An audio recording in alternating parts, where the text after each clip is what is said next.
Rama Rama Hare Krishna Hare Krishna Krishna Krishna Hare Hare Hare Rama Hare Rama Rama Rama Hare Hare Krishna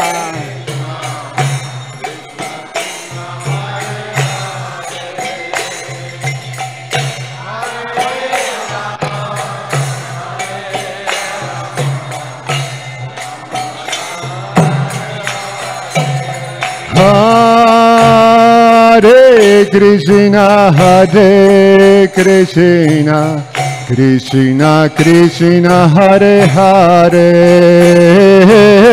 Hare Rama Hare Rama Rama Rama Hare Hare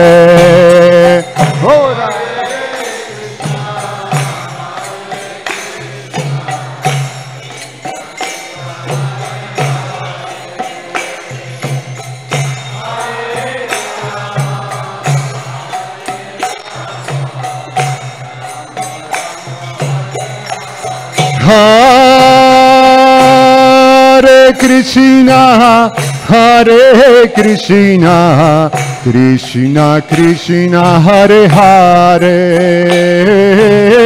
Hare Rama Hare Rama Rama Rama Hare Hare Hare Krishna Krishna Hare Hare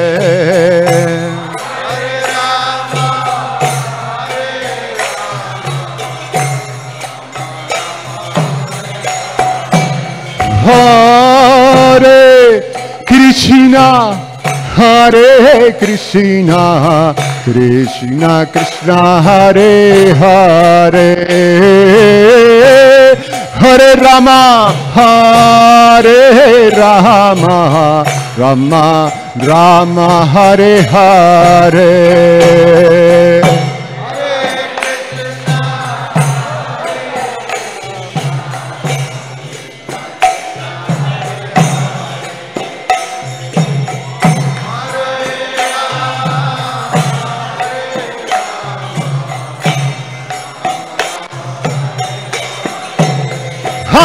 Hare Krishna Hare Krishna Krishna Krishna Hare Hare Hare Rama Hare Rama Rama Rama Hare Hare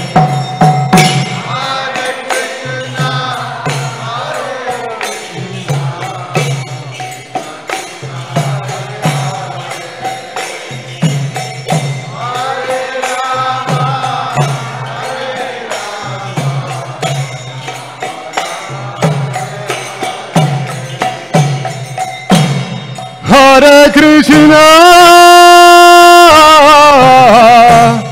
Hare Krishna Krishna Krishna Hare Hare Hare Rama Hare Rama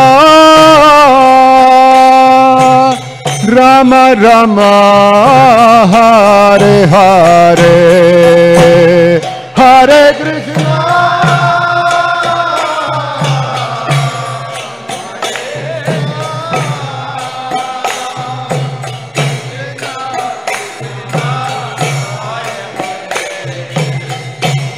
Hare Rama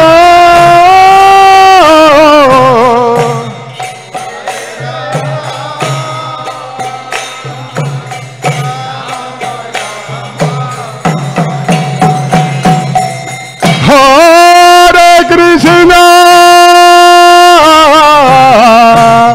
Hare Krishna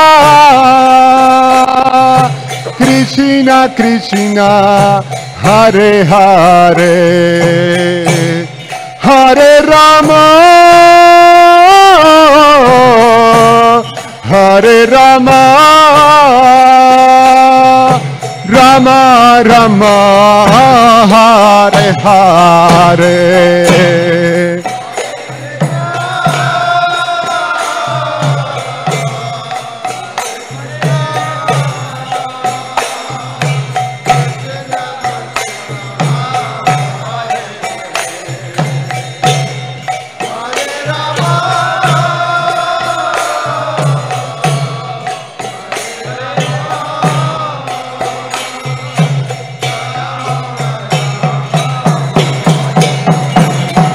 Hare Krishna Krishna Krishna Hare Hare Hare Rama Rama Rama Hare Hare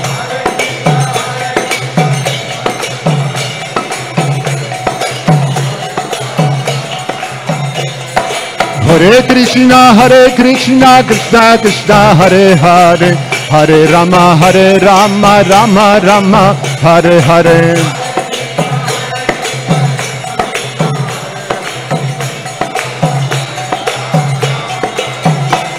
Hare Krishna Krishna Krishna Hare Hare Hare Rama Rama Rama Hare Hare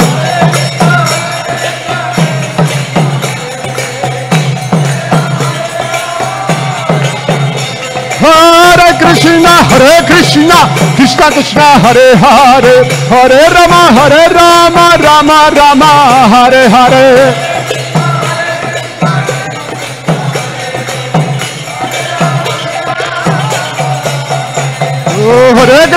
Hare Krishna Krishna Hare Hare Hare Rama Rama Rama Hare Hare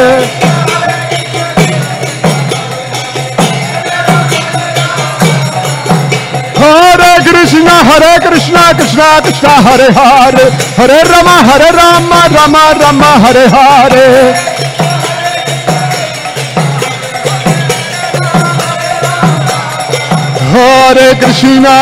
Hare Krishna Krishna Krishna Hare Hare Hare Rama Rama Rama Hare Hare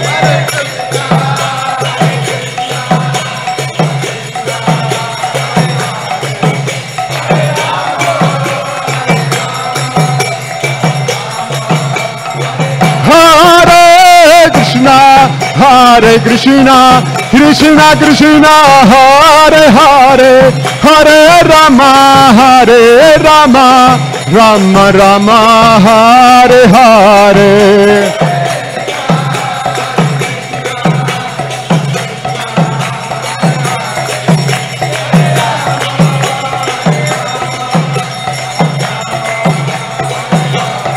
Jaya Kishor Kishori Kishor Kishori Jaya Kishor Kishori Jaya Kishor Kishori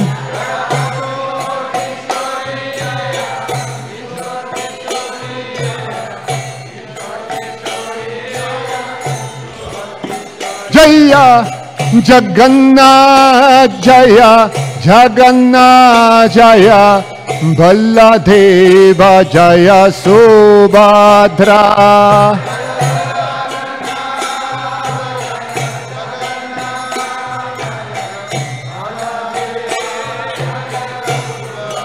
Jaya Gauranitai Gauranitai Gauranitai Jaya Gauranitai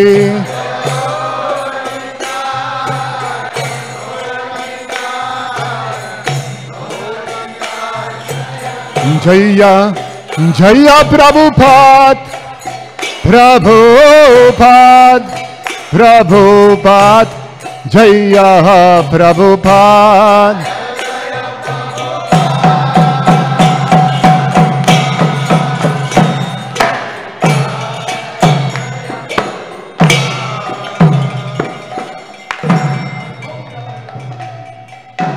Jai Om Vishnupad Paramahamsa Parivrajakaacharya Ashtotra Shata Shri Srimad His Divine Grace Abhay Charana Bhakti Vedanta Swami Jagadguru Srila Prabhupada Ki Jai Nityalila Pravishnu Om Vishnupad Paramahamsa Parivrajakaacharya Ashtotra Shata Shri Srimad His Divine Grace Srila Bhakti Siddhanta Saraswati Thakur Goswami Maharaj Srila Prabhupada Ki Anant Koti Vaishnava Brinda Ki Namacharya Srila Haridas Thakur Ki Shri Roop Sanatana Bhatta Raghunath Shri Jeev Gopala Bhattadas Raghunath Shat Goswami Ki प्रेम से कहो श्री कृष्ण चैतन्य प्रभु नित्यानंद श्री अद्वैत गदाधार श्रीवासादि गौर भक्त वृंद की श्री श्री राधा कृष्ण गोप गोपीनाथ श्याम कुंड राधा कुंड श्री गिरि गोवर्धन की श्री वृंदावन मथुरा धाम की श्री नवद्वीप मायापुर धाम की पुरुषोत्तम क्षेत्र श्री जगन्नाथपुरी धाम की the most merciful lordship Shri Shri Kishore Kishori की परम करुण श्री श्री गौर निताय की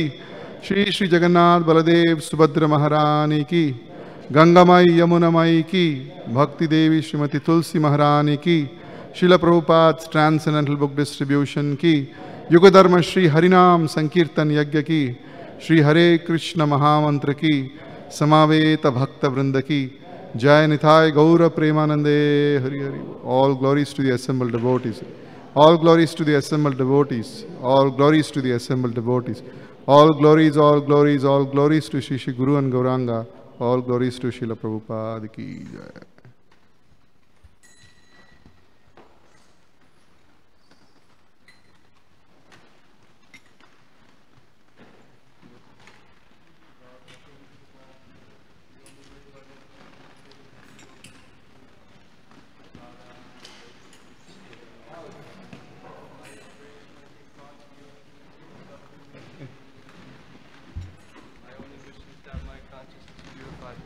Emanating from his lotus feet. Attachment to his feet is perfection that fulfills all desires. He opens my ardent eyes and opens my heart with transcendental knowledge. He is my Lord, birth after birth. From him ecstatic prema emanates. By him ignorance is destroyed. The Vedic scriptures sing of his character. Our spiritual master is the ocean of mercy, the friend of the poor and Lord and master of the devotees. O Master, please be merciful unto us. Give us the shade of your lotus feet. Your fame is spread all over the three worlds. We take shelter at your lotus feet. His divine grace.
मधुरं मधुरेभ्योऽपि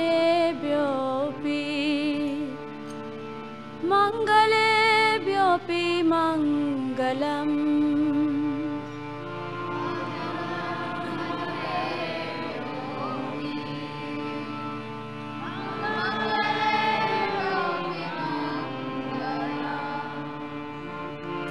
मधुरं मधुरेभ्योऽपि मङ्गलेभ्योऽपि मङ्गलम्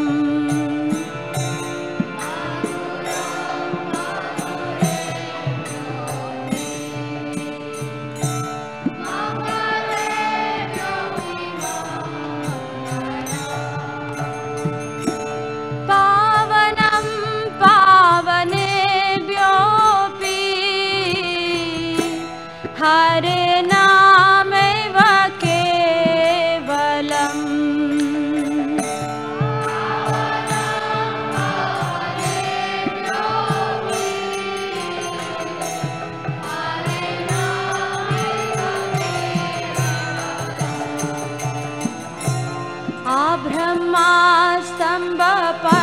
आब्रह्मास्तम्बपर्यन्तम् सर्वं मायामयं जगत्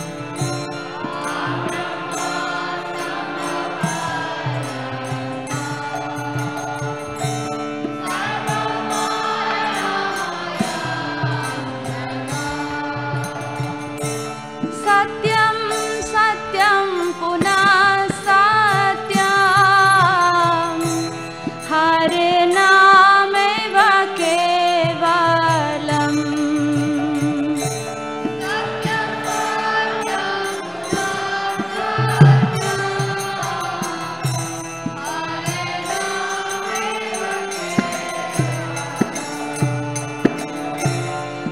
सगुरु सपिता चापि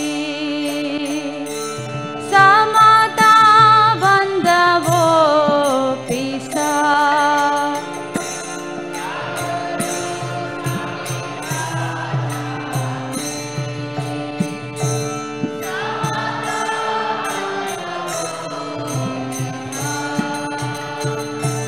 शिक्षये चेत् सदा हरे नामैव केवलम्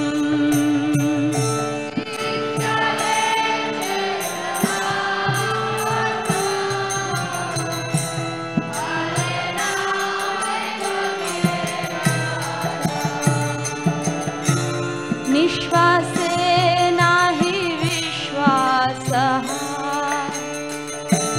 कदा रुद्धो भविष्यति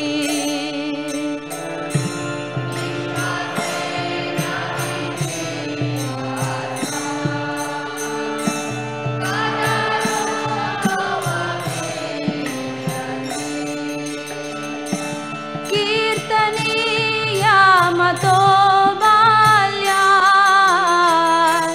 हरे नामैव केवलम्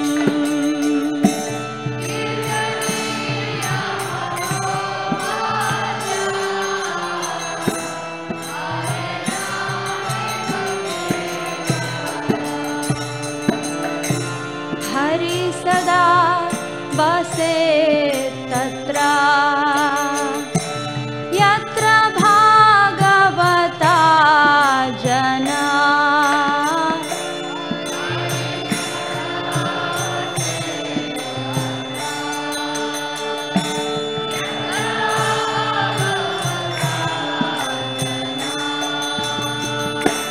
गायन्ति भक्तिभावेन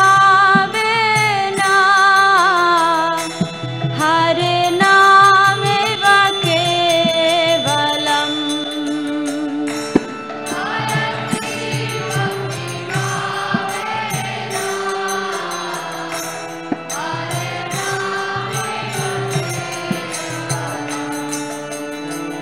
अहो दुःखं महादुःखं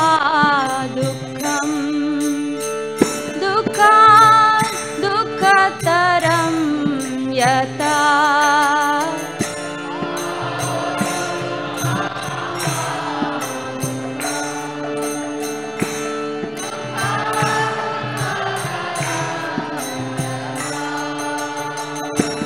काचार्थं विस्मृतां रत्ना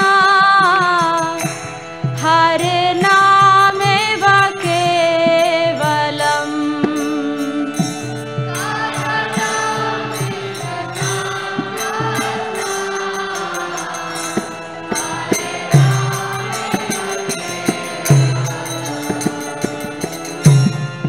दीयतां दीयतां कर्णो नियतां नियतां वचा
song. Such a nice melody. Such a deep message. Maybe we'll sing it again before we're done. Kind of grows on you, you get attached to it and its message. Yesterday there was a question, why the word order of the Maha Mantra? So here's the scriptural reference, Kali Sanartana, Santarana Upanishad, where the word order is as found. And the second part says, after searching through all the Vedic literature, one cannot find a method of religion more sublime for this age than the chanting of Hare Krishna. So back to Saturday morning, the advent of Nam Sankirtan in this age of Kali, predicted by great acharyas and brought by Chaitanya Mahaprabhu and Haridas Thakur. And then Mahaprabhu gave us this map, how to get to the goal, the end result, the fruit, the mature fruit of the chanting of the holy name. So we heard the Shikshastakam, at least the first verse, and then the rest of the verses go into greater detail. Now we're going to hear the precaution side. I recall Prabhupada speaking the following. Within the Vedas, wherever there's an injunction, that's, what to do, there is also a prohibition. A simple example. When it's time to leave, please go through that door, go up the stairs, and take prasadam in the floor above. That's what to do. What not to do is don't go through that door and downstairs because there's renovation, because we had a water main broke and there was a flood in the basement and there's all kinds of debris and renovation. So with the injunction, there's a prohibition. So Subal very kindly let us know, please avoid going downstairs unless there's some service for you. So with the injunction, chant the holy name, there's some prohibition. What's that? The prohibition is there's 10 offenses against the chanting of the holy name. And if one attentively observes the prohibitions, then ecstatic love for Krishna can follow. We become eligible in that way. So just a few verses on the glories of the holy name. Here's one. Hari Bhakti Vilas. Hari Bhakti Vilas is a manual authored by, at least he takes the credit, Sanatan Goswami, how to do everything in life of devotion, and the chanting of the holy name is one. Krishna's name is the sweetest of sweet things. Sounds familiar, right? Madhuram, Madhuré, B.O.P. The most auspicious of auspicious things. Mangale, B.O.P. Mangalam. The transcendental fruit of the vine of all Vedic literature. Oh, best of the Bhrigus. Chanted even once, either with faith or contempt, it, or he, delivers the chanter.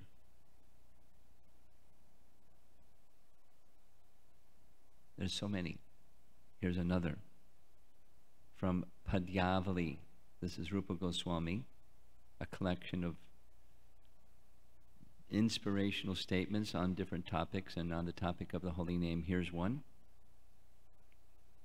If all the opulence or knowledge of many millions of universes were clustered together, they would hardly equal a small fragment of the glory of Krishna's name. Krishna's name is my life. It is the goal of my life. It is the means I will employ to attain the goal of my life. Such glories of the holy name can carry one to the position of ecstatic love for Krishna, being completely absorbed in love for Krishna and service to Krishna, even in this dark material world. Here's another. This is a verse spoken by Shukadeva Goswami, pictured here, found in Canto 2, Chapter 1. It's the first part of what Shukadeva Goswami speaks right at the very beginning of his whole message of the Bhagavatam. Is the context, it's important. The context is he was only introduced, the speaker of the Bhagavatam is introduced at the end of Canto 1, last chapter. And the king, Maharaj Parikshit, has been notified that he has been cursed to die in 7 days. So he gives up his royal garment, his crown, turns over the kingdom to his son, goes to the bank of the sacred river. All the sages are invited to come and instruct him how to prepare himself for this moment of death. There's two specific questions, important because this verse I'm going to show in a moment answers two questions. One, what is the duty of a man who's about to die? And who can say they're not about to die? We may not know when, but we know tomorrow, the next day, or someday we're about to die. What's the duty of one who knows? And the second is, what's the subject matter that they should hear, chant, and remember always? Shukadeva Goswami then responds, starting in Canto 2, Chapter 1, and he is going to speak Srimad Bhagavatam, so he glorifies the benefit he feels he has received from Srimad Bhagavatam, and then comes this verse, where it's what's the essence of the entire Srimad Bhagavatam, that subject matter that one should hear, chant, and remember. Very famous verse, Etan nirvidyamananam ichatam akatobayam yoginam nripa nirnitam harir namanukirtanam. O King, constant chanting of the holy name of the Lord after the ways of the great authorities is the doubtless and fearless way of success for all, including those who are free from all material desires, those who are desirous of all material enjoyment, and also those who are self-satisfied by dint of transcendental knowledge. There's a similar verse comes later in this canto, but it speaks of devotional tivra bhakti, strong devotional service, that the door of devotional service is open through the chanting of the holy name. So that sounds really nice. Why are we going to go into this downside of stuff, like the 10 offenses against the chanting of the holy name? Sounds like, you know, a stern schoolmaster admonishing you. You better sit straight. So why concern ourselves? The holy name is so powerful, so merciful, so kind, so beneficent. Why dwell on this negative thing?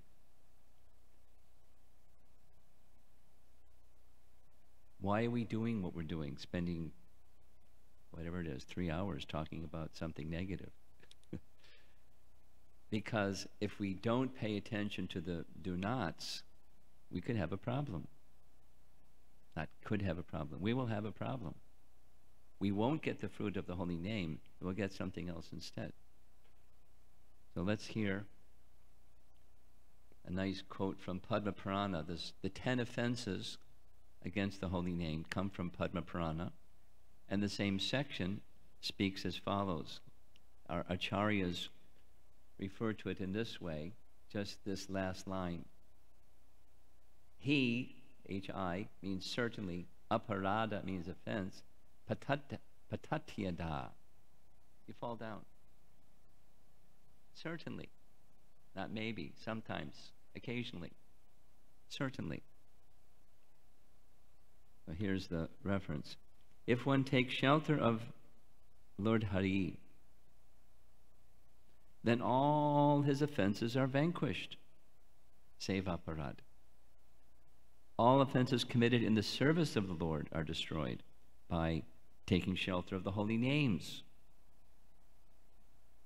The holy name alone delivers the Vaishnavas.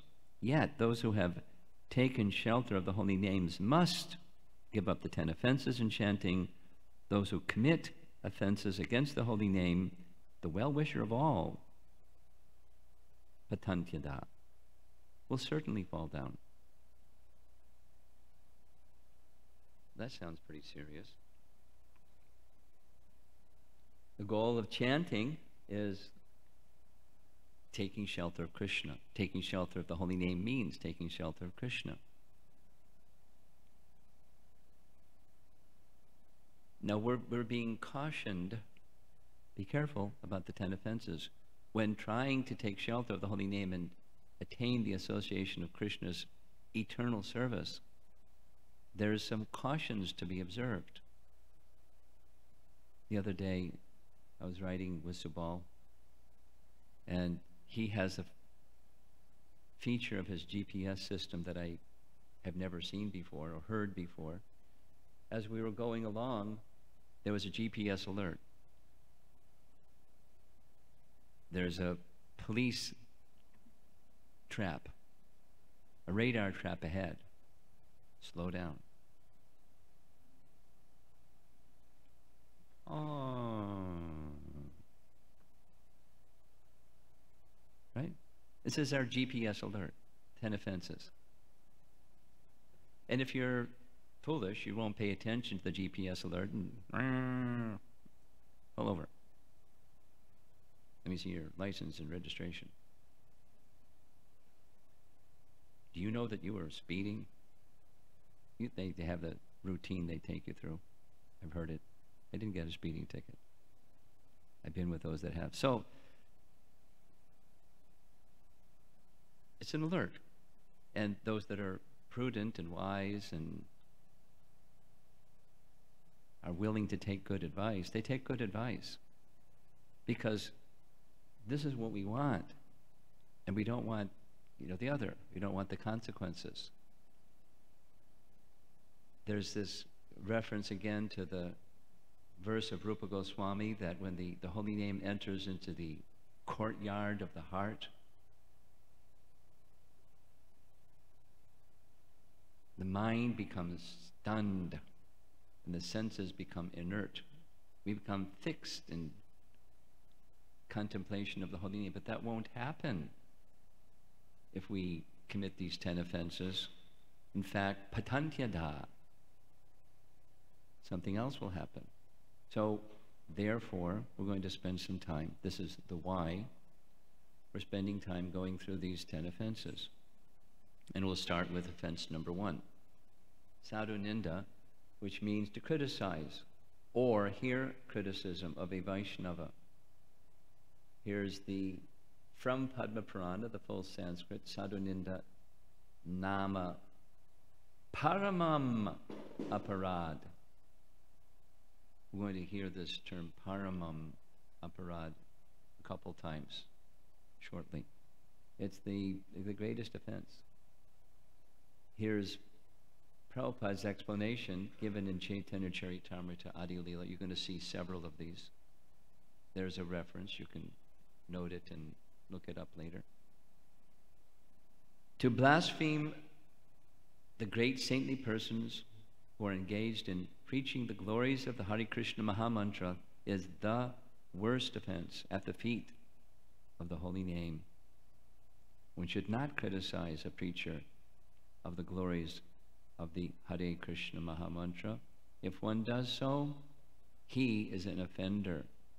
The Nama Prabhu, who is identical with Krishna, will never tolerate such blasphemous activities, even from one who passes as a great devotee. So that's the essence of sadhu ninda. Ninda means offend or vilify or criticize. And we're going to hear that not only the person who criticizes, but hearing one who criticizes is problematic. You'll see in a moment. That there's a, not often quoted, but an existing scriptural reference from Skanda Purana, where Markandeya Rishi, pictured here, is speaking to Maharaj Bhagirata. Bhagirata is the king in the lineage of Ikshvaku, one of the ancestors of Ramachandra, who brought the Ganga down to earth. So King Bhagirata is hearing from Markandeya Rishi, who indicates different categories for more severe, like killing a sadhu, or criticizing, it's right behind killing the sadhu, or bearing malice, ill feeling. So you don't have to say, but you carry in your mind some ill feeling towards a sadhu. Or in your mind, you become angry. Or you fail to greet. We're going to hear a story, several, where these are exemplified historically, and even in a contemporary way. You'll see. Not to feel happy when seeing a Vaishnava.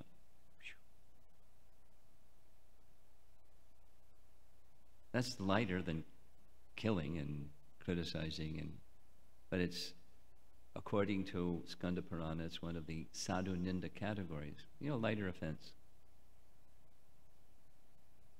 So I'm going to narrate a little bit a description from Narahari Chakravarti Thakur, who has described in detail a classic Gaudiya Vaishnava offense. And we're going to start over here with Krishna Priya. Krishna Priya was the daughter of Ganga Narayan Chakravarti, who was the #1 leading disciple of Narottam Das Thakur. If you recall, we sang, or the ladies sang, a song by Narottam Das Thakur. Now, Narottam Das Thakur was one of the students of Jiva Goswami. So we'll go. Chaitanya Mahaprabhu. Next in line behind Chaitanya Mahaprabhu was Rupa and Sanatan Goswami. Then their nephew, Jiva Goswami. And then next in line, disciplic succession-wise, Srinivasacharya, Narottam Das Thakur, and Shyamananda. So that gives you like the chronology. So Narottam Das Thakur, he was born in a royal family, a Kshatriya family. He wasn't a Brahmana. And after he became such an exalted Vaishnava under the care of Jiva Goswami, etc., he gave initiation to someone who was born Brahmana. Ganga Narayan Chakravarti was one. And some persons criticized Narottam for doing that. Narottam didn't do anything wrong because of the conclusions of scriptures, which persons who don't know the conclusions of scriptures are in the bodily conception of life don't like that. So Ganga Narayan Chakravarti had two daughters, Krishna Priya and Vishnu Priya, and they both, after some time, they came to Radhakund, you see in the picture here, and made this their residence. And Krishna Priya was an awesome Vaishnavi. She was honored commonly as Radhakundvasi Thakurani, like the queen of Radhakund. She was a very special personality. She was such a special personality that she received from Mukunda Das the Shalagram Shila that we heard about yesterday during the initiation ceremony, the Govardhan Shila, excuse me. Oh, repeat. Chaitanya Mahaprabhu received a Govardhan Shila and Gunjamala. And for 3 years in spontaneous devotion he worshipped, and he gave as a gift that Govardhan Shila to Raghunath Das Goswami. Raghunath Das Goswami went to take residence at Govardhan at Radhakund. When Raghunath Das became very old, he wanted to see that the deity, the Govardhan Shila, was worshipped nicely.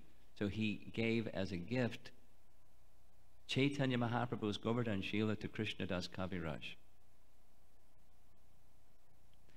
Krishnadas Kaviraj, when he became very old, he gave as a gift to care of the Govardhan Shila to Mukunda Das. Mukunda Das was his disciple, Diksha and Shiksha disciple. And Mukunda Das lived with Krishnadas Kaviraj. And some of you have been to Vrindavan, may have gone to Radhakund. Some of you live in Vrindavan, and you've certainly been to Radhakund. The residential place of Krishnadas Kaviraj Goswami is like a big closet or something, very tiny. And Mukunda Das stayed with him. And Mukunda Das had so much appreciation for Krishna Priya that Mukunda Das gave to Krishna Priya the Govardhan Shila of Mahaprabhu that was given to Raghunath Das Goswami, that was given to Krishna Das Kaviraj, that was given to him, that was given to her. And she just happened to be in a woman's body. So the Brahmanas took exception. What? Mataji, a lady worshipping Krishna in his Shila form?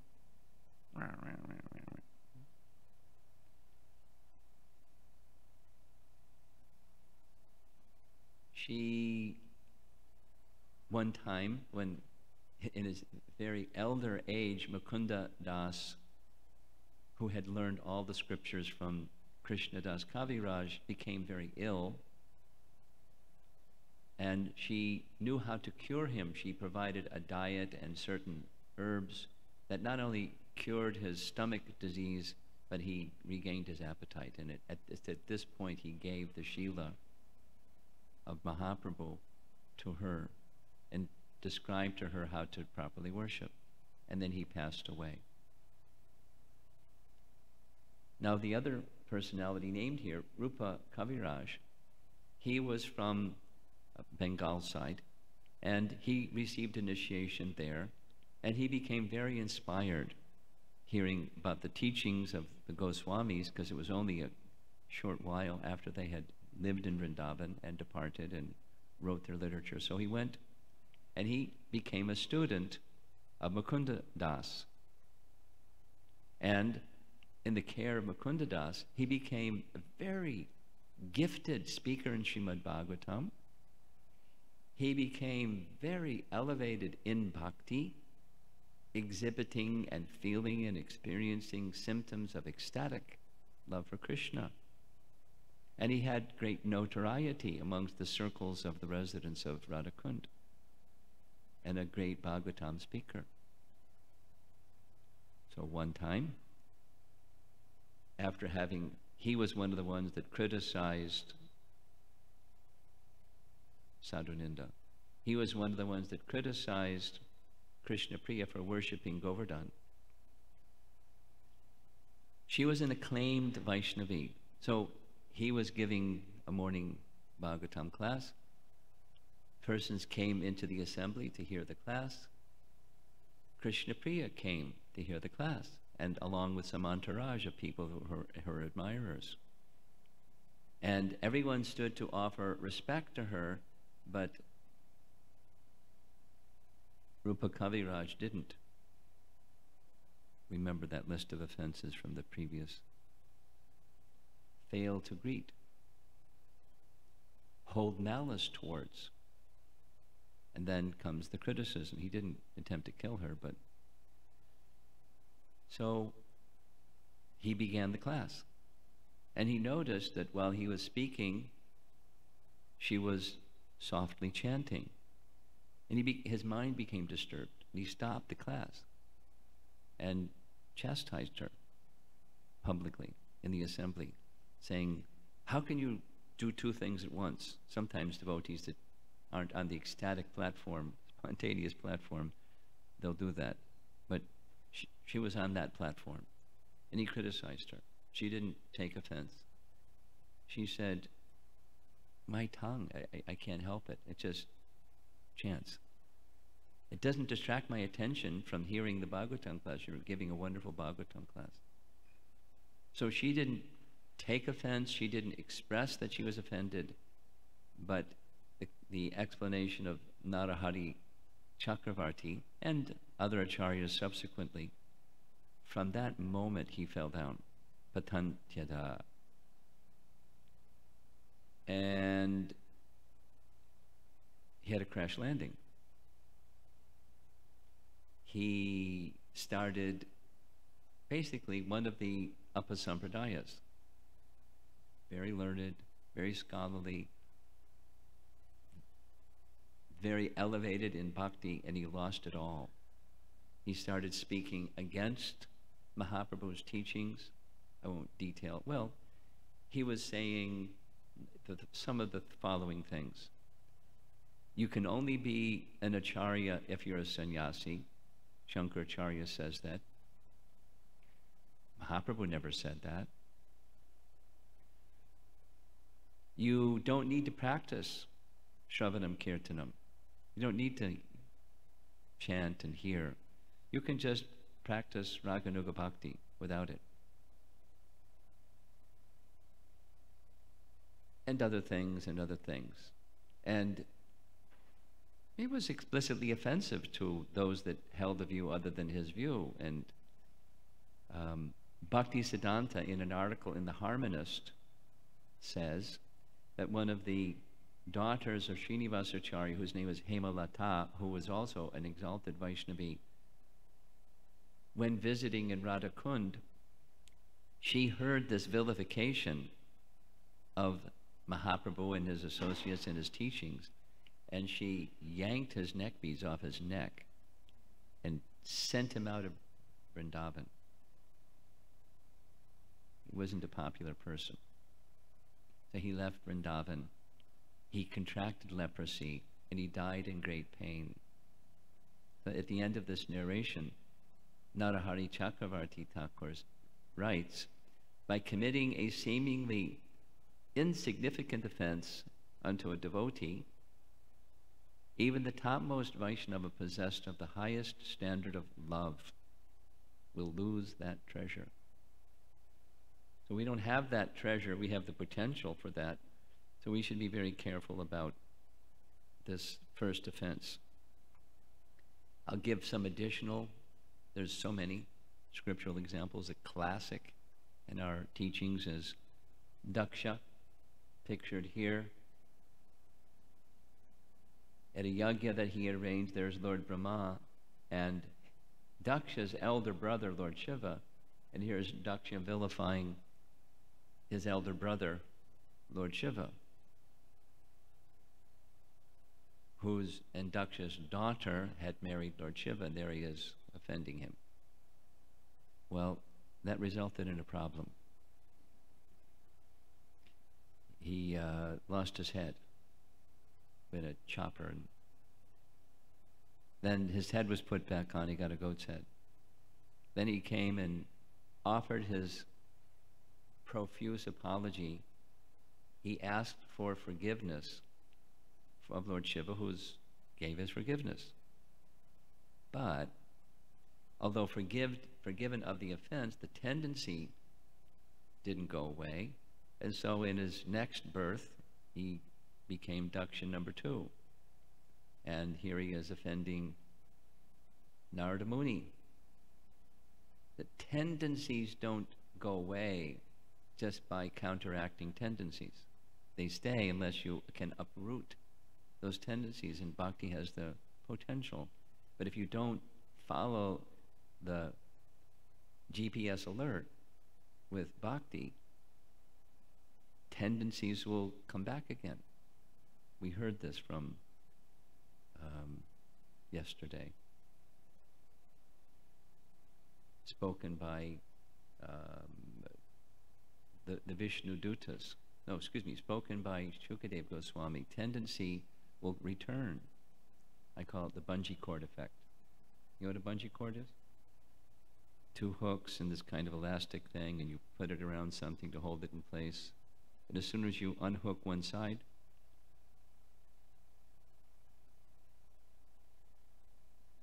only bhakti can break it, that tendencies.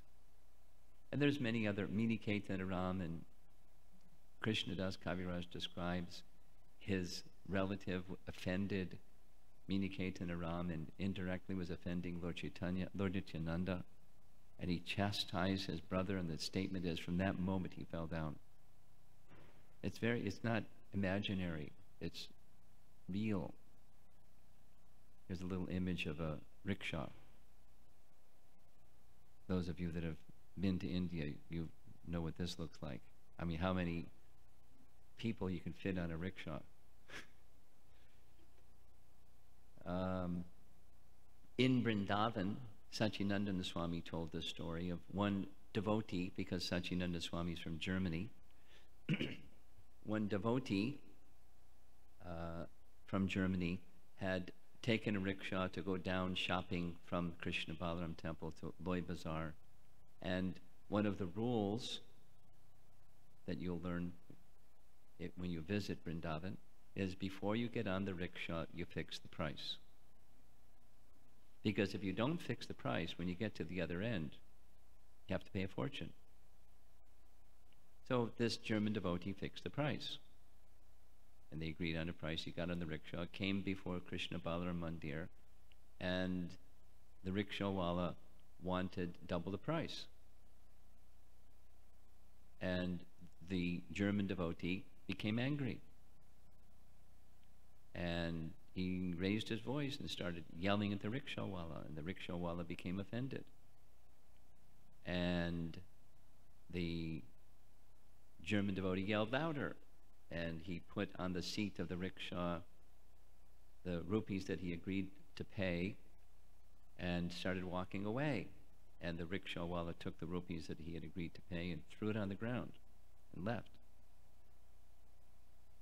That devotee just disappeared from the Hare Krishna movement for, this is Satchidananda Swami's comment, for 10 years. And 10 years later, he saw this devotee, and he could hardly recognize him because he looked beaten up by the material energy, and said, "Prabhu, where have you been?" He said, "I fell down because I offended a rickshawwala in Vrindavan. I didn't understand it at the time, but I understood later." And this is not Narada Muni or Lord Shiva, this is a rickshawwala in Vrindavan. One has to be careful in one's interactions. We're not entitled to criticize a Vaishnava or a resident of Vrindavan. We may not appreciate the behavior of doubling the price, or whatever it is, the other behavior that somebody does that you don't like. We're not entitled to criticize. And the same offense, the same section of Padma Purana,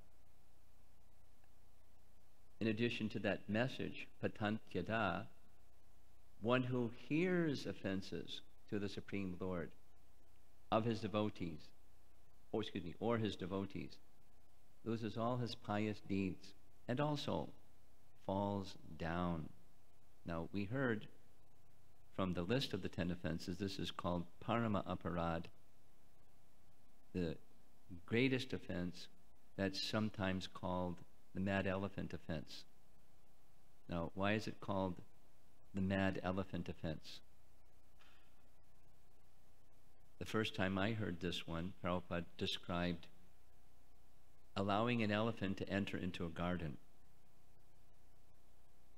What's going to happen? Whatever time you spent cultivating the garden, it's finished. Elephants aren't delicate. They'll trample your garden and everything is finished. Everything is finished. Garden, at least, is finished. So the creeper, similarly, the creeper of bhakti will be destroyed by this mad elephant offense. And elephants have the power to destroy anything that gets in their way.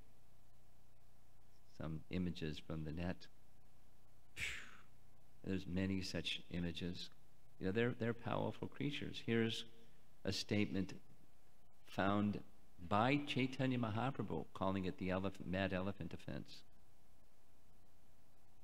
If the devotee commits an offense at the feet of a Vaishnava while cultivating the creeper of devotional service, in the material world, his offense is compared to a mad elephant that uproots the creeper and breaks it.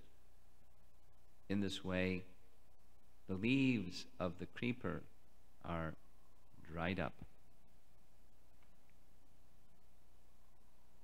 So another, because I like Srimad Bhagavatam, I'm going to give you another Srimad Bhagavatam reference on this exact point. This is the story of Jad Bharat, who's a palanquin carrier of King Rahugana. For those of you not familiar with this story, Jad Bharat, in 2 lifetimes prior to Jad Bharat, he was a king. He was an exalted king of the whole world. And he, at the end of his rule as a king, he went to the forest to perfect his life in devotion. A little problem happened. Sometimes problems happen in life. He became attached to a deer. Long story short, when he died because of attachment to the deer and having neglected his practices of bhakti, his mind went to the object of attachment, the deer, and in his next life he became a deer. He was gifted by Super Soul with remembrance of his previous life as this great king. So he lived his life as a deer in places where there were sadhus, holy men in the forest, and then he died as a deer. In his next life he became Jad Bharat. He was convinced, I'm not going to make that mistake again. So he lived his life as if he was deaf and dumb. Or not exactly, a dullard. He could hear, but he couldn't comprehend, and behaved in very strange ways. So he was considered a suitable candidate for being a palanquin carrier because his body was strong and stout, and he became a palanquin carrier. But because his consciousness was very elevated, he was very careful to not step on the ants. The Bhagavatam says 3 feet in front of him he was watching where the ants are, and then he would avoid stepping on the ants, which ended up jostling the palanquin of the king. So the king warned him, you better watch out. And then it happened again, and the king scolded him severely.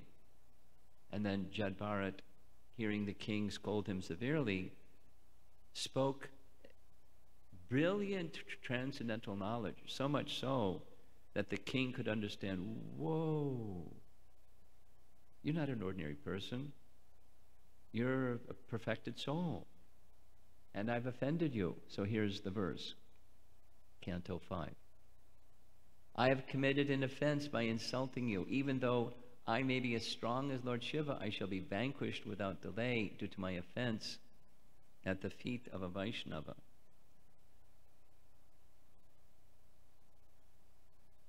It's not imaginary. It's not hype. It's not, some clever way of getting you to sit straight and be nice. It's a reality. Now, we require the association of devotees. It's not an option. Well, I might offend devotees, so I'll just stay away from devotees. So I don't want to offend anybody. And chant Hare Krishna in seclusion and won't make any Vaishnava aparad or sadhu ninda. That's not an option. We require the association of devotees, and that's the plus. And then the caution, the GPS alert is, be careful. Don't offend the Vaishnavas. Here's a little extra illustration of the same thing. There's Rahugana and Jad Bharata.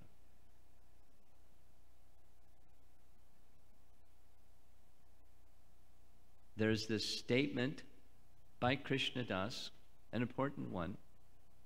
Vaishnavera kriya mudra vigyeha na bujhaya, which means even if one is a very learned and intelligent scholar, he cannot understand the activities of a Vaishnava. Now, if you're a perfect Vaishnava, then you can understand it. If you're not, don't try to understand because you can't. What we should try to see is, this is a big topic, but time doesn't permit to go in full depth. We should see the bhakti that's within the bhakta and be very careful. Doesn't mean we can't say anything or do anything because we got, had a gag in your mouth and you have a straitjacket on. You can't do anything. Be careful.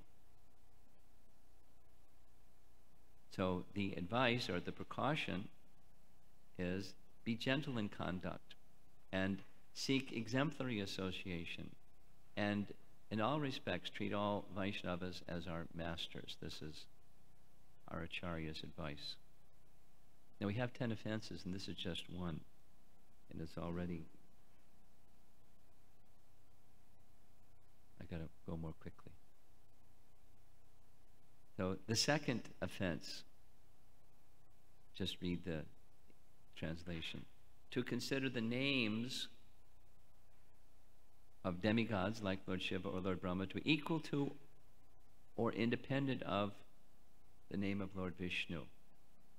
Now for those of us in America, that's not a problem. What do we know anyways?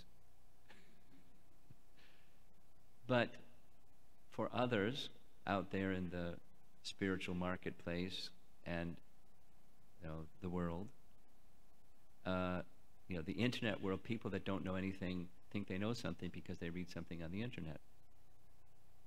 The storehouse of misinformation, specifically to spiritual subject matters, and it's abundantly proliferating more and more, like it or not. So at least as Vaishnavas we should be clear. There's a nice pastime that illustrates this in relation to Lord Balaram. So here's the pastime. We all like stories. So Krishna had a son. He had lots of sons. 10 sons with each of the 16,108 wives, queens. He had lots of sons. One of his name was Samba. And Samba, somehow or another, developed an attraction. This is before the Kurukshetra battle. An attraction for the daughter of all people, of Duryodhana.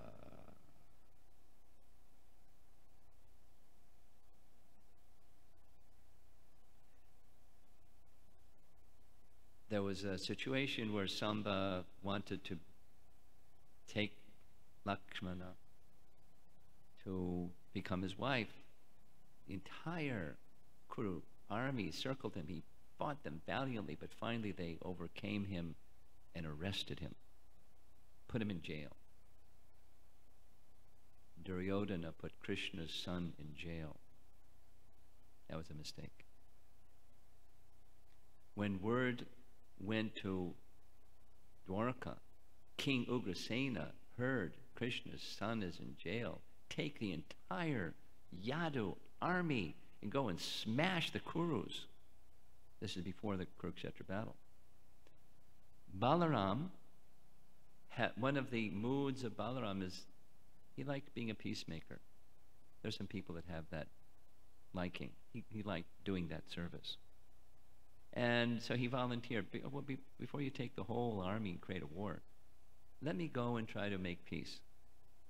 And in addition, I have this kind of affinity and relationship with Duryodhana, and maybe I can persuade him to release Samba and let Samba and Lakshmana become husband and wife. I said, okay, you can try, but we'll be right behind you, ready to go. So Balaram went all the way from Dwarka to Hastinapur and made a little camp outside with some of his associates, not the whole army. And Duryodhana was very happy. Oh, Balaram has come, so he sent some ministers with gifts and, oh, please tell us the purpose of your coming. Please inform Duryodhana that I would like him to release Samba and allow the marriage of Samba and Lakshmana. The ministers went back, relayed the message, and came back and said, oh, no way. So Balaram speaks some words, speaking of the pride, the arrogance, the offensiveness, the foolishness of the Kurus. And because the statement was that, Krishna is not entitled to even sit on the throne. And the Yadus, etc., etc., like just vilifying Krishna and the Yadus. So Balaram takes exception to that. And one of the statements is, great demigods like Brahma and Shiva, and even the goddess of fortune and I are simply parts of his spiritual identity. And we also carefully carry that dust on our heads. And the Kurus are saying Krishna is not qualified. They deserve severe punishment. So he took his plow, and with his plow, he started dragging the entire city of Hastinapur toward the Ganga to drown it. And when the whole city of Hastinapur started to move and tremble, they woke up. Uh-oh. Balaram, we're sorry. Here's Samba. Here's Lakshmana, please. There's consequences for thinking the name of Krishna or Krishna to be equal to, or the demigods are equal to or independent of Vishnu or Krishna. Now, a couple others. There's this episode in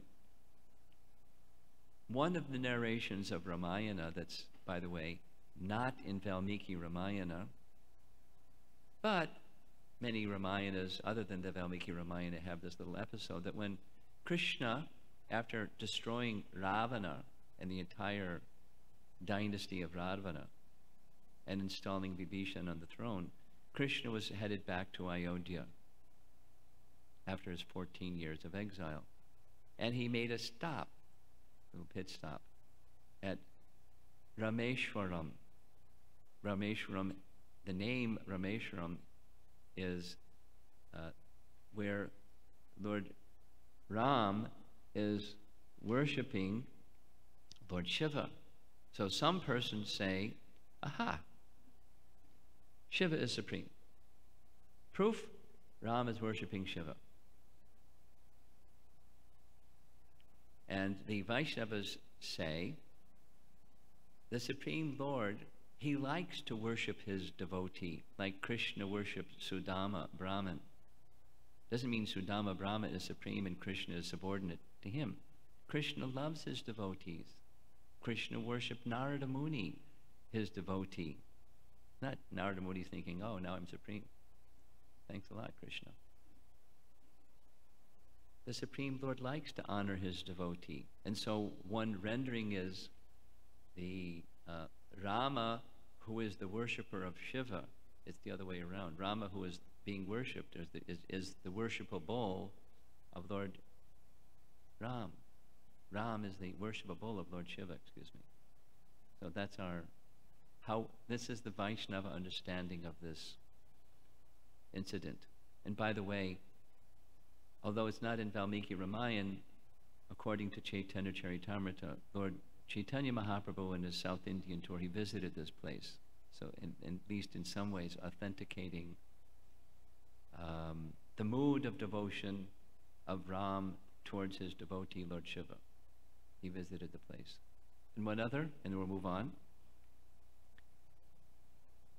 There's a place in Mayapur where a wonderful pastime that's described by Bhaktivinoda Thakur took place, where the devotees of Chaitanya Mahaprabhu were engaged in Sankirtan, big Sankirtan festival. And at this Sankirtan festival, on the bank of the Alaknanda River, the devotees of the Lord were dancing, and Krishna appeared and Lord Shiva appeared, and they were dancing in this big festival. And so there's now a deity that's half, that's Lord Shiva, but you see the trident over here. And over this side is Lord Vishnu. You can see the conch and the disc. Hari, Hara, Kshetra. It's not to say they're equal to or independent of, but the expansion of one of the expansions of Krishna, just like Balaram said, the great demigods, and even myself and the goddess of fortune, were expansions of Hari. So Lord Shiva has this very special position as the Vaishnavanam Yata Shambhu. So when you visit Mayapur, that may be one of the places that you'll go and see. And now when you see the startling, unusual deity, you'll have some idea of the pastime behind it. And are we doing on time? Not too good. Namaparad number 3. We discussed this yesterday at the initiation time. Disobey the orders of the spiritual master. Here's that same reference from Adi Leela. Oh, different reference. The initiating and instructing spiritual masters, plural, are equal and identical manifestations of Krishna, although they have different dealings. So the dealings of the Shiksha Guru as he gives instruction, Diksha Guru gives mantra, and different dealings, but equal manifestations of Krishna. So Guror Avagya, this offense number 3, there's a very brief philosophical basis for this, put very simply because of time. The confidential associates of Krishna conveying the message of Krishna and the mantra of Krishna, these are, Krishna considers to be non-different than himself. He considers them to be even better than himself. So if you offend the feet of Krishna by offending or neglecting the instructions of these individuals, then Krishna takes it very seriously. It's connected, but a little different from the first one. Sadhu ninda is vilification. This one is neglecting the instructions of. Now, are there exceptions to this rule? The answer is yes. And there's a very nice example of exception to the rule that comes in Mahabharata. And it's spoken by the Mahajan Bhishma, where the story in Mahabharata is Bhishma, pictured here, to assist his relative to have qualified wife.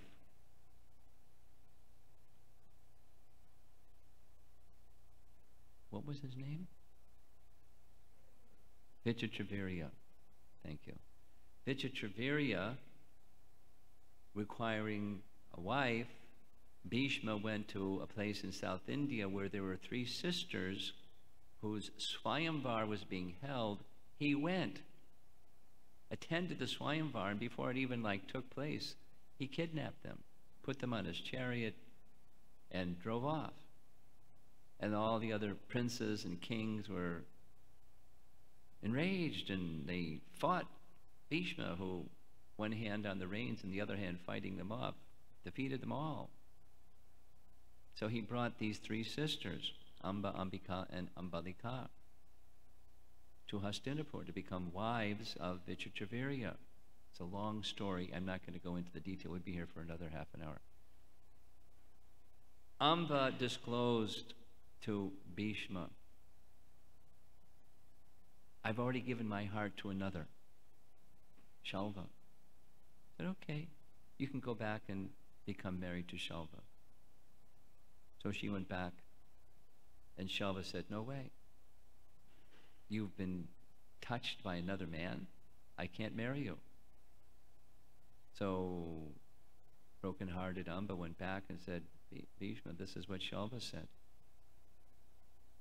So because you're the one that's touched me, then you have to marry me. He said, no, I can't. I've taken a vow. I can't marry. I will not marry. Since you don't have a husband with Shalva and not with Vichitravirya, then you go back to your dad, and dad will protect you. She didn't want to do that. She got in a get-back mood. It's a long story. All of this is narrated by Bhishma, and one evening, when the Pandavas wanted to know how they could defeat him, they gave this long story, which I can't complete because it takes too long. So Amba, in her get-back mood, many things happened, but she, long austerities, severe austerities, the sages took compassion upon her and said, go to his Bhishma's Dhanur guru, his guru who instructed him in the matter of military skill, Parashuram. Parashuram can order him. So Parashuram followed that appeal of Amba, went or called for Bhishma to come. He ordered him, you marry this girl. This is an instruction. Marry the girl or fight me.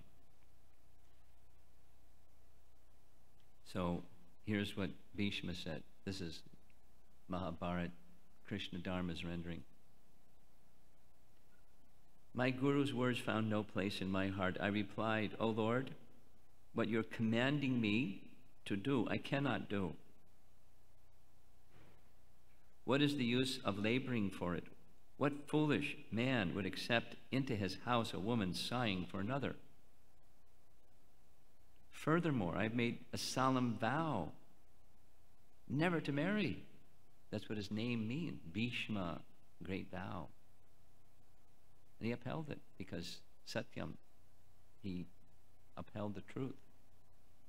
I see no virtue in your order. The god Vayu has stated that a preceptor may be abandoned or the instructions need not be followed if. So here's the three. If he is vain, meaning of vain, vanity is narcissistic, just filled with himself, overly filled with an exaggerated sense of self-importance. Oh my goodness, I don't have the other page. Well, another is if he becomes sensually indulgent. And the third is if he gives advice against Scripture, the advice against Scripture, like Shukracharya's advice to Bali, don't surrender to Vishnu. Well, Scripture says surrender to Vishnu. So I can't follow the advice, don't surrender to Vishnu. I have to follow what Scripture says. So if you receive advice that's clearly against Scripture, then that's an instruction you need not follow. So in this case, whoops, what happened? There we go. In this case, these are exceptions to the rule of neglecting the instructions of the spiritual master. Here's some categories from Scripture of Guru Avagya. To consider one's Guru an ordinary man, Prabhupada would repeat this Shastric advice over and over. To dwell on a defect from a time prior to his becoming awakened in devotional service. This is directly from Nectar of Instruction. Seeing bodily defects, caste, nationality, race. This is Guru Avagya. Neglecting the Guru's orders. This is clearly a translation of the term. Failing to uphold vows. We spent some time yesterday at the initiation speaking about that. Maryada, Yatikrama, impertinently surpassing a great personality. The acharyas describe like this: if one is too eager to initiate or take a spiritual position without being requested by Guru to do so, this is in this category. The application in ISKCON in a practical term is initiating in the presence of the spiritual master. Prabhupada used this term a number of times when his ambitious disciples wanted to become initiating gurus in Prabhupada's presence, and he said, this falls in the category of this one. Or accepting instructions from other than one's guru without consent. Or attempting to correct or instruct one's guru. I can see we're not going to finish. Time constraint. Ramchandra Puri is the classic within our Gaudiya line. Ramchandra Puri, pictured here, was a god brother of Chaitanya Mahaprabhu's spiritual master, Ishwar Puri. They were both, Ishwar Puri and Ramchandra Puri were disciples of Madhavendra Puri. Ramchandra Puri criticized his spiritual master and fell down for criticizing him. The criticism was he was in ecstasy of love of Krishna. He was speaking names of gopis, and Ramchandra Puri criticized him. Why are you doing this? You should be chanting message of the Vedas while you're doing this. And so from that offense he fell down, and he made it his life's program to find fault with others. Even when he visited Mahaprabhu, the painting is showing he couldn't find any fault with Mahaprabhu, so he made one up. He saw some ants crawling on the ground, which in India ants crawl on the ground. Aha! What kind of sannyasi are you? You're eating sweets. The ants are coming for the sweets. Mahaprabhu didn't say anything. There's other behaviors that were in that same category of criticizing. And another, and we'll have to stop here, the son-in-law of Sarvabhauma Bhattacharya. So Sarvabhauma Bhattacharya had a daughter. Sarvabhauma Bhattacharya was super scholar. We saw his picture yesterday at the feet of Mahaprabhu, instructing him in Vedanta Sutra. His son-in-law had the same problem. He was criticizing Lord Chaitanya. So what happened was Sarvabhauma Bhattacharya had invited Mahaprabhu for lunch, and Mahaprabhu sat for lunch. And Sarvabhauma Bhattacharya brought heaps and piles of prasad. And Sarvabhauma Bhattacharya took precaution that the only way to get in was that some doorway that came from the kitchen, but somehow Amoga got in and started criticizing. Aha! Said, what kind of sannyasi are you? Look at how much you're eating. And Sarvabhauma Bhattacharya then chased after his son-in-law with a stick in his hand. A Brahmana, elder, sadhu, scholar, chasing with a stick in his hand is, I want to beat you and beat you and beat you. Get out of here. You should die. And cursed. My son-in-law, husband of Sati, should die. And he contracted leprosy or some other disease, some disease. And Mahaprabhu went and visited him and said, touched his heart as he was like about to pass from his body at his deathbed. Touched his heart, the region of his heart, his chest, and said, Amoga, the heart of a Brahmana is meant to be pure. How has this impurity come into your heart? Please give it up. And he became cured by the compassion of Chaitanya Mahaprabhu.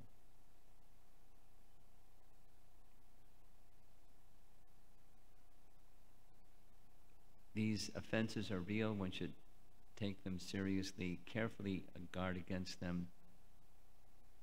Don't neglect them. When the warning comes, the warning's being given. Don't keep speeding. There's a speed trap. There's a police are up ahead. Slow down. Be careful. Proceed with caution. Don't stop. Don't be in fear. Proceed with caution. Any comments or discussion? We're really out of time. 6, 7 minutes. Yes, 2. We have a microphone? Ah, there's the microphone.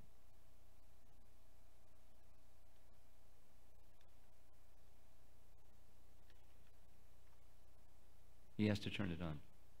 Go ahead. Go ahead, speak. Hare Krishna Guru Maharaj. Sorry. Thank you very much. Maharaj, becoming angry in mind or some hatred or whatever against Vaishnava, but without acting upon it, it is still in the mind stage. It is still considered as offense. It's milder. Mental offense, verbal offense, corporeal offense. Like Bhrigu that went to test who's the greatest, Lord Brahma, Lord Shiva, and Vishnu. Milder is mental, more serious is verbal, and more serious is corporeal. Clear? So it's not that mental is 0. Because what's inside comes out. Yes. Do you want to deal with it? Guru Maharaj, I want to understand the pastime of Rupa Goswami very innocently meditating on Krishna's pastimes, and he was laughing. I left that one out. Go ahead. So, my understanding is offense is primarily coming from something within that's unwholesome. Yes. And when there's a misunderstanding, which commonly happens in societies, why was he implicated for that? The persons in the room that don't know what you're talking about because of the story, and I don't have time to tell the story, but for those of that don't know the story, there's a situation described in Bhakti Ratnakar where Rupa Goswami was absorbed in meditation on pastime of Krishna, and something humorous between Radha and Krishna transpired, and it was going on, revealed in his heart, and he felt laughter. And the laughter inside came out in the form of laughter, although he was in this meditation state.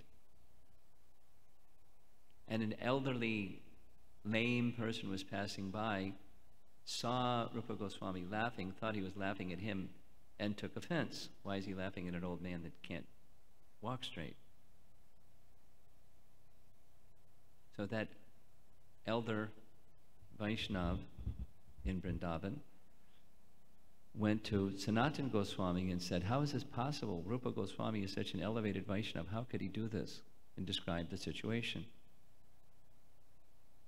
And Sanatana Goswami said, I'll find out and get back to you. I don't know. Later, Sanatana Goswami came to see his brother. Rupa Goswami came to see his brother, Sanatana, and explained what happened. I was in experiencing ecstatic pastime of Radha and Krishna while chanting, and suddenly my meditation broke after this wonderful, funny scene between Radha and Krishna. And I tried to get back into this meditation and couldn't. So Sanatana Goswami did the math, 2 + 2. Although you weren't intending, it wasn't malice towards this elder Vaishnava, he thought it was. And because he thought it was and he had that feeling, Nama Prabhu was not pleased. So just go and explain everything to the Brahmana and everything will be nice. Now, what about us? We're not on Rupa Goswami's platform, and we most likely are doing things that other people read differently than what we're really doing. Yes? The answer to the following question is yes. The question is, have you ever had experience where you're trying to do something for another person, the intention behind what you're trying to do is for them, out of affection and appreciation and kindness towards them, and they somehow take it just the opposite? You ever had that happen? The answer is yes. So that's Jivana Jivana's question, you know. When there isn't malice, but it's taken as if you're doing something with malintent towards another person, mental, verbal, or corporeal, what about that? Well, when we're dealing with Vaishnavas, we should be very careful. Now, what are we going to do? But all the persons who we're not, we're intending to do something nice and they take it the other way, and etc., etc., etc. Prabhupada was asked that question, not exactly that question. What about all the offenses that we made to Vaishnavas we don't even know that we did? It wasn't intentional, but something may have been done that was offensive, and intentional or unintentional, what do we do?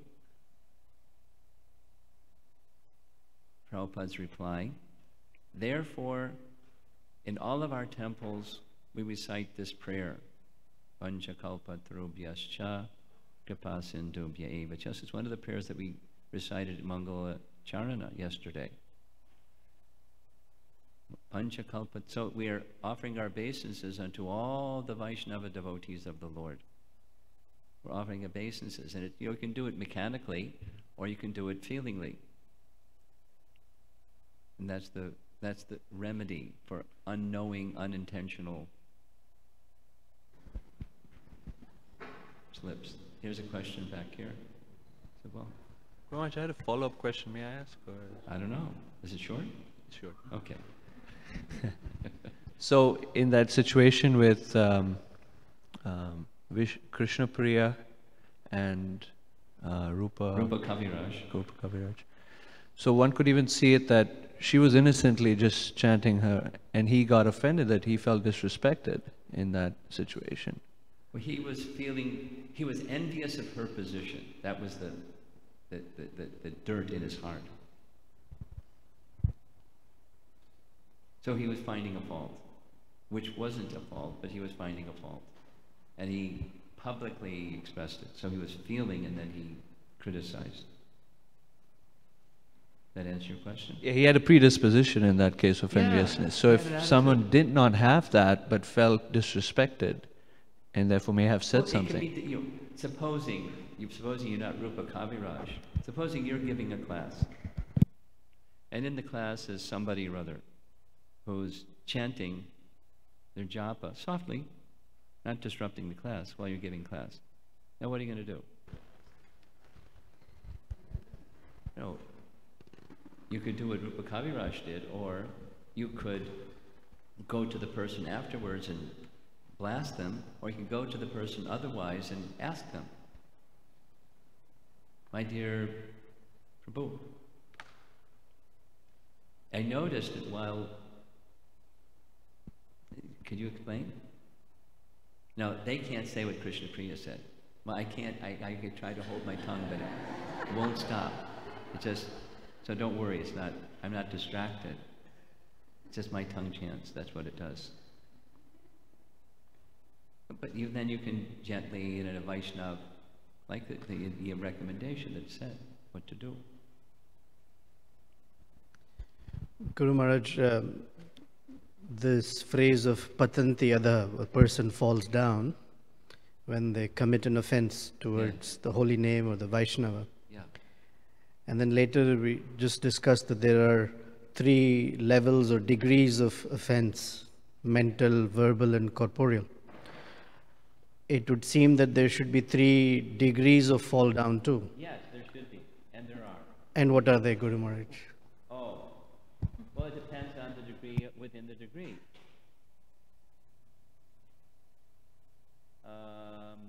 I couldn't hear it.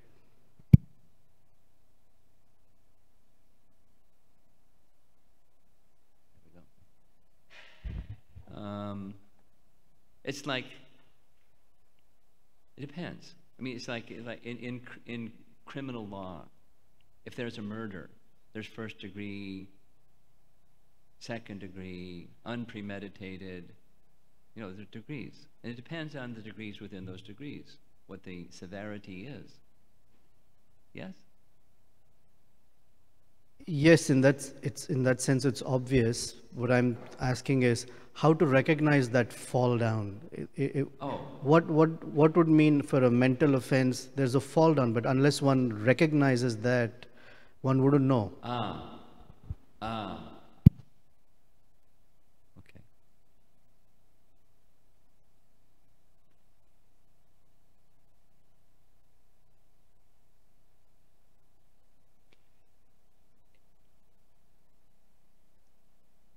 Distancing oneself from Vaishnava Sangha? No. There may be times in one's life when it's not a bad idea to take a step back, but not because of them, but because of me. Meaning, I have to be more careful, and I need to prepare myself to be more careful, not I want to stay away from. So, and we can choose in proportion to intimate association with more advanced devotees and so forth and so on. We're enjoined to do that. But if the mind continues in the direction of fault finding, whether I speak it or not, that's a sign. It just, the fire grows. The fire of fault finding, the mental offense accelerates, becomes fueled. So supposing, just take that, if I feel it's good for me to step back, why? Because of something inside is different than because of something outside.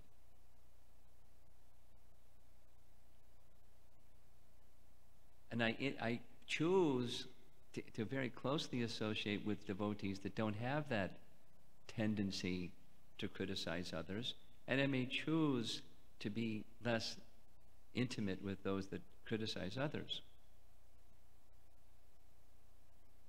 Just had a discussion yesterday with some devotees about this point. So we don't disrespect those that have that tendency, we just don't closely associate with them. Our service is to Krishna, Guru and Krishna. We just continue with our service. And if someone's too egregious, then we just, keep a strong distance from that person. But if someone just, they're in the clearing stage themselves, they're trying to become, they have Krishna Bhakti inside, and they know that a certain stage of their Krishna Bhakti, we can respect that. And just be cautious about intimate association with those persons. But if we go into the sign that it's a mental offense, it gets worse. We just start, looking left and right and sideways and feeling badly about that person or more devotees. The circle expands and the waves increase, and I lose the whole purpose of bhakti. That's a sign. Is that what you're looking for? Yeah, something else? No, something like that. I'm sure we're out of time, but perhaps my analytical brain wants, for verbal offense, this mental offense, this is the kind of fall down. For verbal, this is the intensity or degree of fall down. Perhaps it doesn't exist like that, but to me, Bhrigu kicking Lord Vishnu in the chest. Say it again, the last part. I was looking for, to say it simply in the interest of time, I was looking for like a table that says, for a mental offense, this is what the fall down looks like. Well, perhaps it I doesn't can't exist. do that for you, sir. I'm sure. There's no bucket. It's gradations that have shades, and can look like, and it's not like it's like the 9 stages of bhakti. It's not like, okay, now I passed the faith stage, now I'm ready for the next one. It continues, and there are manifestations of it in various ways. So the vilification, the verbal vilification, can have stages. Sure. That's what it looks like. There's stages. I can just pass comment.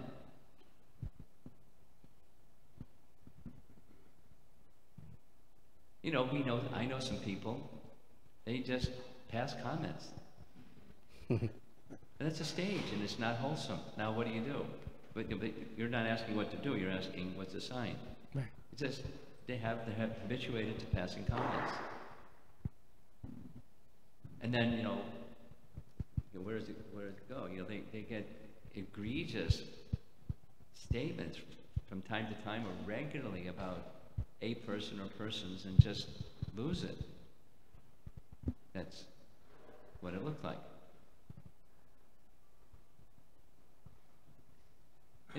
Go passing comments in private and then passing comments in public. So there's in stages. So I don't know what the analytical Nityananda Pran. I don't know. No. The symptom of one distancing oneself, that's a very helpful symptom. Are there other symptoms like that?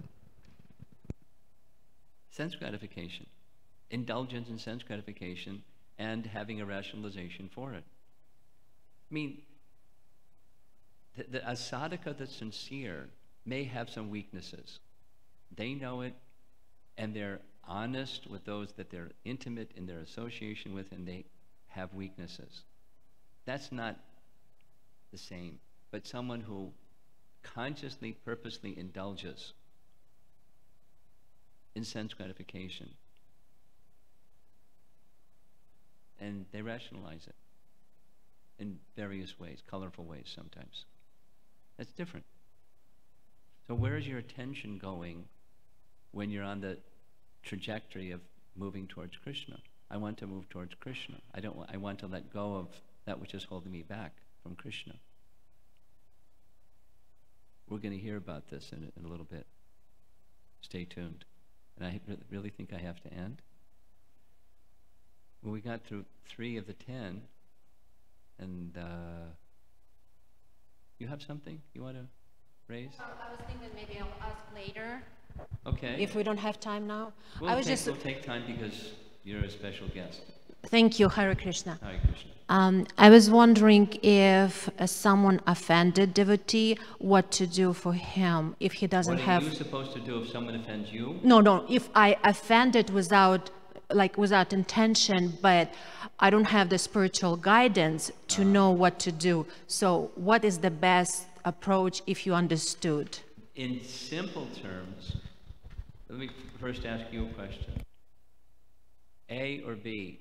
A, I recognize that I've done something that's offensive, and now what do I do? Or B, I probably offended a person, although I didn't think I offended the person, but maybe they feel that I offended the person. What should I do? A or B? Or both? I feel the response. It was warmer before and colder after. Okay, got it. Here's what you should do.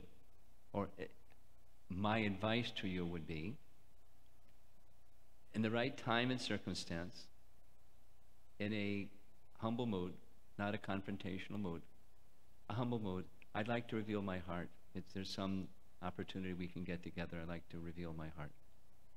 Sure. If the answer is no,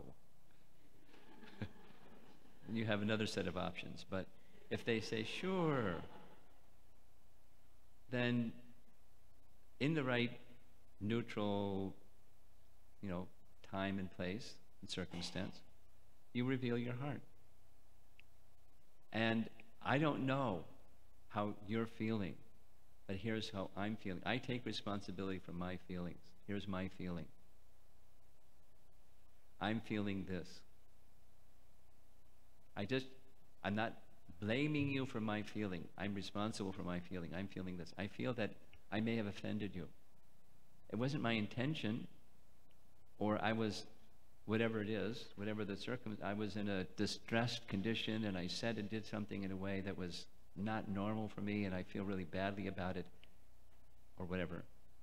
And I feel that that hurt you.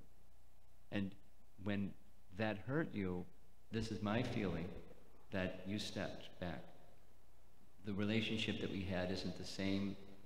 It's less warm. That's what I'm feeling. I don't know if it's true, but that's what I'm feeling. Could you share with me from your side? And I would like to offer my apology, sincere apology, if that's what you're feeling. And even if it's not what you're feeling, I'd like to clear that feeling from my heart so I don't feel that I've hurt you or brought any kind of harm in our relationship. And then you hear what they have to say, and then you respond. In a mood, ultimately what we want is to please Krishna. So in this exchange, the goal is Krishna will smile. The person may respond any number of different ways. You don't have any control over that. Krishna is, we just want Krishna to smile. And Krishna holds his devotees dear to him. So when we hold ourselves in this mood of humble submission before the devotee,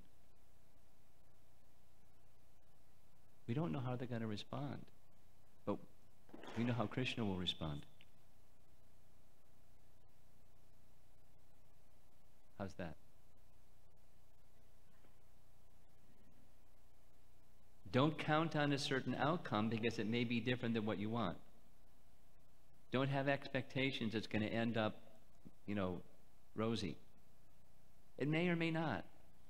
But we want Krishna to be pleased. That's what we want.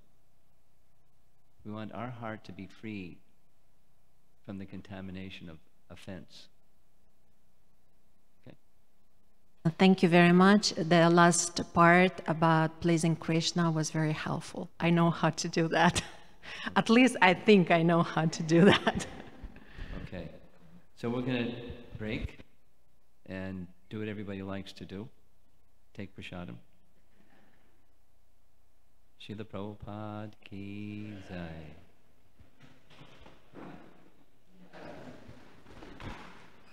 Hare Krishna devotees, I have few short announcements to make.